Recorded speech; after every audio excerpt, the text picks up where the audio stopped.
를 행한 자는 심판의 부활로 나오리라. 아멘. 할렐루야. 오늘 또 하나님이 주시는 은혜와 평강이 넘치는 복된 날 되시기를 예수님의 이름으로 축복합니다. 예수님께서 안식일에 38년 된 이 중풍 병자를 고치시는 그 일로 인하여서 유대인들이 안식일에 병자를 고치고 그 병자가 그 들것을 가지고 옮겨서 일을 했다고, 안식일 날에 일을 했다고 안식일을 범하였다고 하면서 또 예수님께서 하나님을 자기 친아버지라고 주장함으로 예수님을 죽이려고 합니다. 예수님은 아들로서 하나님 아버지가 하신 일을 내가 하는 것이고, 아버지께서 이렇게 예수님에게 심판하는 권세를 주셨기 때문에 심판도 하시지만은 예수님은 원하는 자들을, 예수님이 원하신 자들을 살리신다라고 말씀합니다.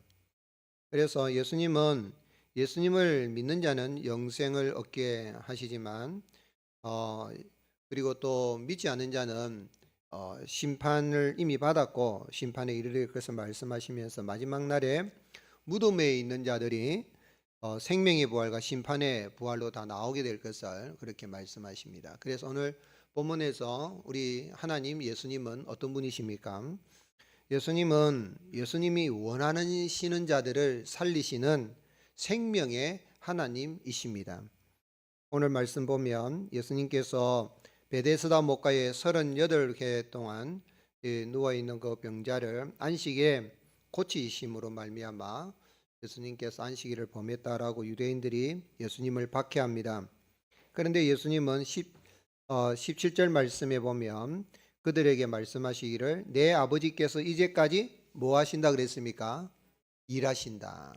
그래, 나도 일한다. 그래 말씀하시죠. 그래서 하나님은 천지 만물을 창조하시고 안식일날 쉬셨다 그러지만 안식일날 일을 안 하신 건 아닌 거예요. 하나님께서 아무 일도 안 하고 섭리하고 계시는 거죠. 하나님은 이제 창조의 일을 안식을 쉬신 거지만은 그러나 창조된 그 세상이 우주가 돌아가는 일은 섭리하고 계신 거죠. 우리 예수님도 바로 그런 의미에서 말씀하신 것입니다.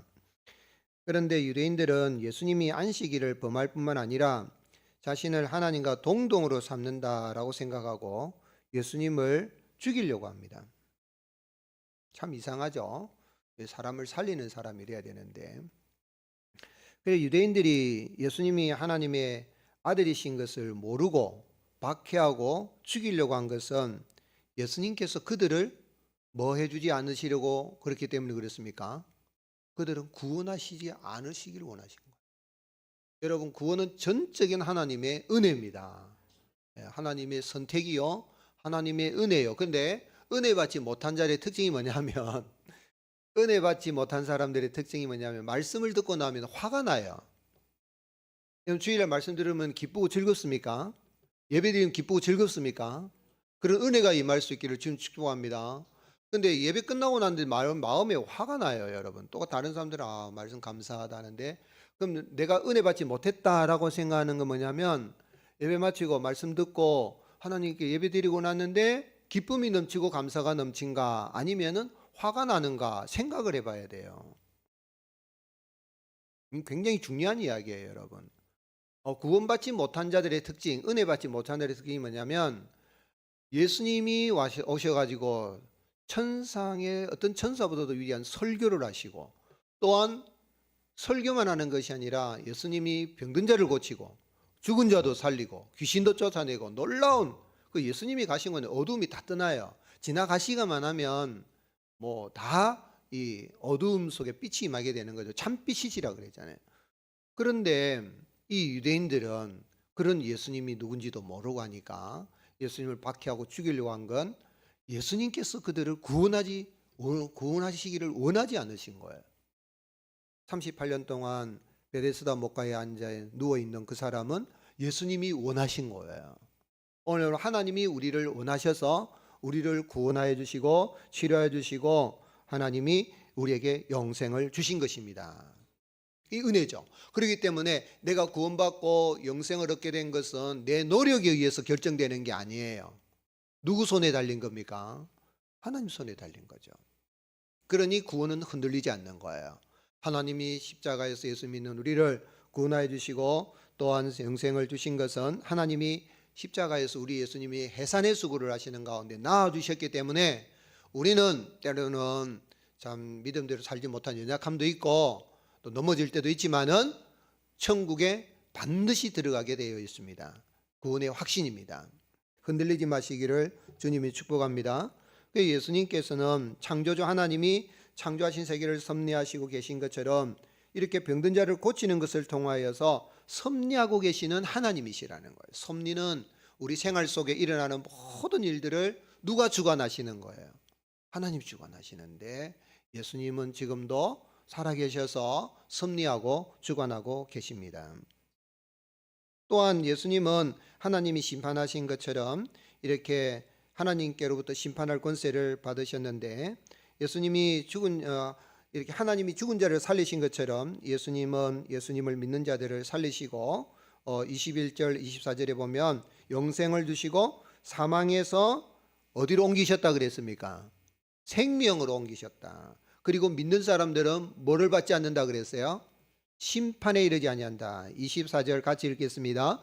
내가 진실로 진실로 너에게 이르노니 내 말을 듣고 또 나 보내신 이를 믿는 자는 영생을 얻었고 심판에 이르지 아니하나니 사망에서 생명으로 옮겼느니라. 여기 얻었고, 근데 사실은 과거형이라는 완료형이라죠.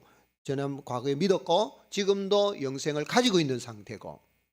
근데 여기 보면 진실로 진실로라는 말은 이 아멘 아멘 쭈루리 뚜루리 이 말은 뭐냐면 굉장히 중요한 거예요. 예수님이 하신 말씀 가운데 진실로 진실로 한 번 할 때가 있고 두 번 할 때가 있는데 두 번 정도 한 이야기는 굉장히 중요한 약속인 거예요. 이런 말씀들은 우리가 암송을 해야 되는 말씀이에요. 우리의 마음에 새겨야 되는 말씀인데 여기 얻었고 완료형으로 이야기한 건 지난날에도 영생을 가지고 있지만 지금도 가지고 있고 또한 마지막 날에 우리가 사망에서 생미로 옮겼기 때문에 심판에 이르지 아니한다. 심판받지 아니한 미래에 심판받지 않는 것은 이미 우리는 사망에서 생미로 옮겨져서 우리의 이름은 어디에 기록되어 있습니까? 아멘이십니까? 얼마나 기쁘고 즐거운지 몰라요. 오늘 여러분 이거 하나만 생각하면 자다도 벌떡 일어나서 감사가 넘치고 기쁨이 충만한 삶을 살아갈 수가 있는 것입니다. 그리고 또한 이렇게 생명을 얻었기 때문에 우리가 죽어서 무덤에 들어간다 할지라도 어떻게 된다 그랬습니까? 28절에 놀랍게 여기지 마라. 이 말을 놀랍게 여기지 마라. 무덤 속에 있는 자가 다 그의 음성을 들을 때가 오나니. 그죠? 언젠가는 믿는 사람도 죽을 수 있어요. 왜냐하면 죄의 삭스로 말마 죽지만은 죽음은 죽음으로 끝나지 않고 영혼은 이미 부활하여서 영생을 얻어서 천국에 가 있어도 육체마저도 우리 예수님이 재림하시는 날에 다시 생명의 부활로 나오게 됩니다. 믿지 않는 사람들은 심판의 부활로 나온다 그랬는데 이건 부활이 아니죠. 영멸이죠. 그래서 29절에 선한 일을 행한 자는 생명의 부활로 악한 일을 행한 자는 심판의 부활로 나온다 그랬는데 선한 일 악한 일은 윤리도덕적으로 선하고 악한 것도 포함돼요. 그러나 정말 윤리도덕적으로 선한 일을 할 수 있는 사람은 어떤 사람이 윤리도덕적으로 착하고 선한 일을 할 수 있습니까? 예수님을 믿는 사람이 하나님의 뜻대로 살고 윤리도덕적으로도 선하고 착하게 살아가게 되는 것입니다. 실제로 교회 다니는 사람하고 안 다니는 사람 비교해 보면 예수님 믿고 진실로 교회 다니는 사람이 안 믿는 불신자보다도 배로 더 착하게 산다고 합니다. 그렇죠? 누구를 생각하고 사는 거예요? 하나님을 생각하니까. 그런데 제일 선한 일은 뭐냐면 내가 예수님을 믿는 일이 최고의 지고의 선한 일이 되는 것입니다. 오늘 여러분 주님이 원하셔서 우리에게 이런 믿음을 선물 주셔서 내가 예수님 믿고 구원받은 것을 늘 감사하고 그 은혜 감사하여서 또 비록 살아가는데 어려움이 있다 하더라도 낙심하지 말고 늘 감사하고 기뻐하며 살아가는 은혜가 있을 수 있기를 주님이 축복합니다. 그럼 우리 어떻게 살아야 되겠어요? 성도는 진심으로 예수님을 하나님의 아들로 믿고 공경해야 됩니다. 자 보세요. 예수님을 안 믿으니까 여기 유대인들은 예수님을 공경했습니까? 공격했습니까? 공격했죠. 박해하고 어떻게 하려고요? 죽이려고 한 거예요. 그 예수님이 뭐라고 말씀하셔요? 너희가 하나님 아버지를 공경하지 않으니까 아들도 공경하지 않는다 그랬어요. 25절에 예수님을 공경하는 자는 예수님을 믿고 예수님 말씀을 듣고 순종하는 사람이라 그랬어요. 유대인들이 예수님의 말씀을 들어도 하나님도 예수님도 공경하지 않으므로 예수님의 음성을 듣지 않는 거죠. 예, 들어도 은혜가 없으므로 불순종하고 무시하고 박해하고 죽이려고 하는 거예요. 오늘 사랑하는 성도 여러분, 어떻게 하든지 하나님의 말씀을 묵상하는 가운데 내 삶 속에 하나님을 또 예수님을 공경하고 감사하고 즐거워하는 그런 삶을 살아갈 수 있기를 주님의 이름으로 축복합니다. 공경한다는 이야기는 우리가 부모님을 공경하면 부모님의 무엇을 순종합니까?